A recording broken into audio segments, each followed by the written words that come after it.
the teacher who teaches people in parables, the teacher who has healed the sick, the teacher who has by some account. I saw the Pharisees and the temple preachers and pastors. They were all there, and they had a woman. They were holding on to her, and she had been stripped almost completely naked. And I knew what had happened. This had been a woman they caught in adultery, a very grievous sin in our culture and time. And there was a man there, and the Pharisees were pointing their fingers at him and yelling at him. And as I got closer, I heard the elder Pharisee saying, "Our law says she should be stoned to death. But what do you say?" The man stood there, and then he turned around, and he started to write on the ground as if the people were not even there. They kept asking him and asking him, "What should we do? What should we do?" Finally, he stood up, and he turned around, and he said, "Let the one among you who has no sin throw the first stone." And then he went back to write on the ground as if they were not there.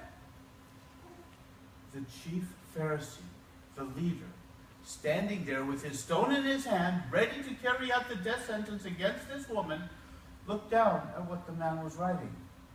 And then he stiffened up, shook his head, dropped his stone, and walked away.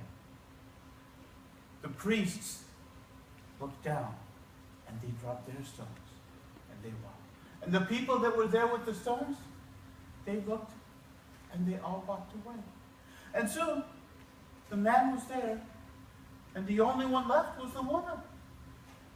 And he asked her, "Where are your accusers? Does no one condemn you?" And she said, "No one, sir." And he said, "Then neither do I condemn you. Go, and do not sin anymore." And he picked up the robe that was by his feet and handed it to her, and she ran off. The man stood up, brushed himself off a little, and looked around. His followers were over ahead of him, and then he turned. And he looked right at me. And I will tell you this.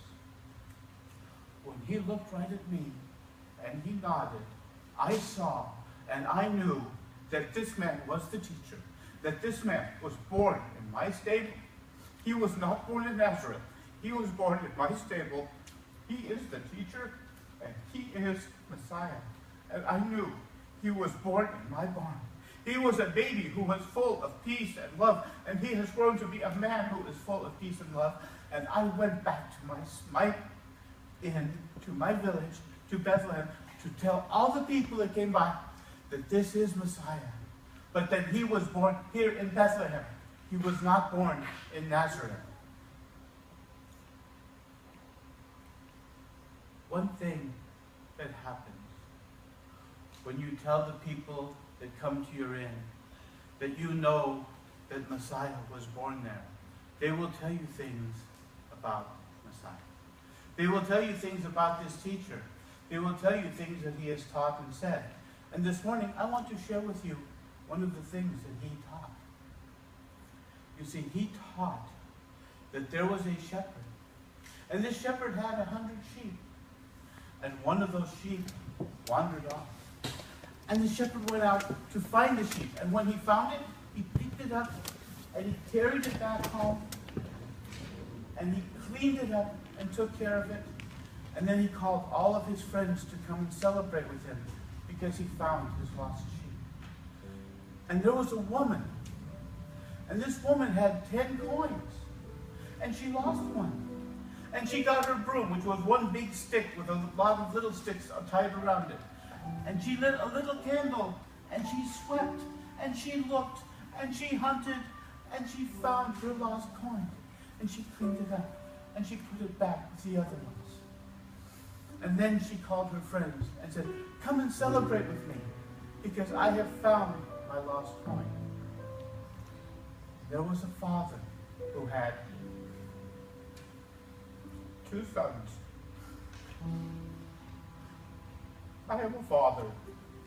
I know that this will restoration. Children, I am a simple innkeeper. I welcome people every day into my inn. But today, I would like to welcome you into God's kingdom, because Jesus, the baby filled with peace and love, who was born in my stable, wants you to come to spend your time in his kingdom, in his palace, with him and his Father. So if you have waits for his son's return, our musicians are going to play some more beautiful music for you.